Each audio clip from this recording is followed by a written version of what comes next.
यशिका का अकेलापन और विक्रांत की याद। यशिका अकेले में बैठी खुद से सवाल कर रही है। उसका दिल टूटा हुआ है। हर चीज उसके पापा के आदेश पर होती है। पता नहीं क्यों हर बार विक्रांत को याद करने के लिए कुछ न कुछ हो जाता है। लेकिन क्यों फिर भी उसके बारे में सोचकर मेरा दिल थक जाता है। क्यों फिर भी मेरा दिल उससे मिलने के लिए पुकारता है। क्यों वह विक्रांत को भुलाना चाहती है लेकिन दिल मानता नहीं। दुआ का माफी मांगना और नृत्य। दुआ यशिका के पास आती है। वह जानती है कि यशिका नाराज है क्योंकि उसने कुछ गलती की है। शायद कोई केक नहीं खाया या कोई पुरानी याद ताज़ा हो गई। नमस्ते, सुना है तुम केक नहीं खा पाई। चलो ना, ऐसे मत करो, माफ करना, बहुत माफ करना। दुआ आगे कहती है, तुम यहाँ क्यों थी? केक बनाने कहीं और चली गई थी ना। मैं तुम्हारे लिए महत्वपूर्ण नहीं हूँ, है ना? यशिका मना करती है, नहीं, ऐसा कुछ नहीं है। तुमसे बेहतर मुझे कोई जानता नहीं। तुम मेरी पूरी दुनिया हो। दुआ अपनी भावनाएं बताती है।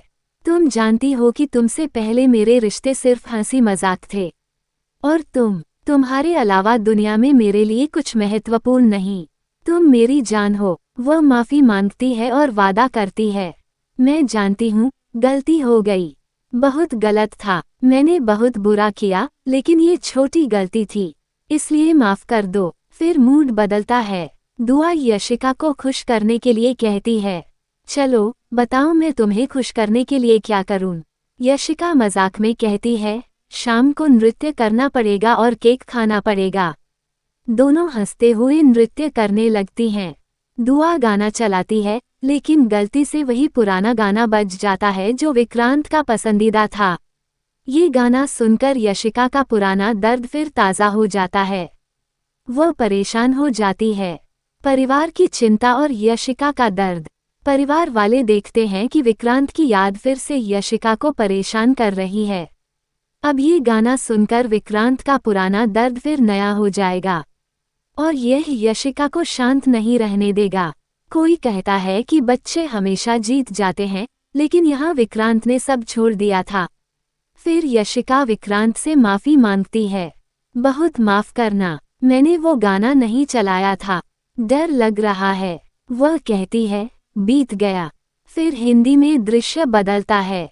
कोई कहता है, शांत हो जाओ, मुझे तुम्हारी तकलीफ नहीं देखी जाती, शांत हो जाओ, सब ठीक है, घबराने जैसा कुछ नहीं था।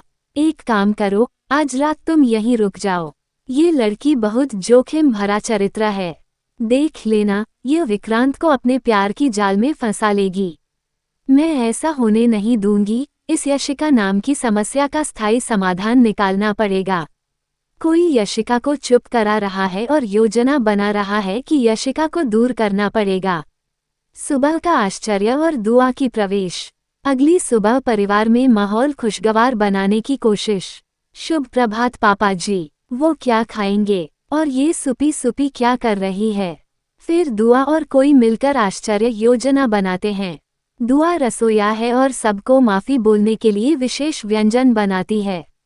यहाँ स्वागत है एकमात्र, सबसे सुंदर, अत्यंत प्रतिभाशाली, हमारी अपनी शेफ दुआ का। दुआ मीठा व्यंजन बनाकर माफी बोलती है। सब माफ कर देते हैं। कोई कहता है, अब तो माफ कर दो, ठीक है, अब तो प्यार से माफी मांग रही है, दोबारा ऐसा ना करना। विक्रांत का सच और दुआ का रिश्ता। कहानी का सबसे भावुक हिस्सा। यशिका को लगता है कि दुआ विक्रांत की परछाई है। दुआ की आदतें, उसकी चाशनी बनाने की विधि सब विक्रांत जैसी। यशिका किसी से कहती है, दुआ की बातें, उसकी हरकतें आपको विक्रांत की याद दिलाती हैं। दुआ कभी विक्रांत से नहीं मिली और वो चाशनी, वो विक्रांत ने मुझे सिखाई थी बनानी, दुआ ने बहुत वैसी बनाई जैसे विक्रांत बनाते हैं। समझ नहीं आता कैसे। फिर बड़ा खुलासा, दुआ विक्रांत की परछाई है, वो बिल्कुल उसके जैसे है और क्यों ना हो, बेटी है वो विक्रांत की। उद्धरण चिन्ह, दुआ विक्रांत की बेटी है, खून का रिश्ता है, लेकिन दूसरा व्यक्ति समझाता है, नहीं, अब पापा हैं दुआ के, रिश्ता खून से नहीं सींचा जाता है। और ये मैंने अपनी जिंदगी से सीखा है। विक्रांत ने बच्चे को पैदा होने से पहले ही ठुकरा दिया था। दुआ को विक्रांत से मिलने की जरूरत नहीं, आपने दुआ की परछाई बनकर हमेशा साथ दिया। यशिका की दुआ रोज मांगती है कि दुआ विक्रांत से कभी न मिले। कहानी यहाँ अधर में लटकी है। क्या विक्रांत वापस आएगा? क्या दुआ को सच पता चलेगा? क्या यशिका विक्रांत को माफ कर पाएगी? यह एक गहरी भावनात्मक कहानी है, प्यार, धोखा, माफी और परिवार के रिश्तों की, जहां एक बच्ची अनजाने में दो टूटे दिलों को जोड़ने की कोशिश कर रही है।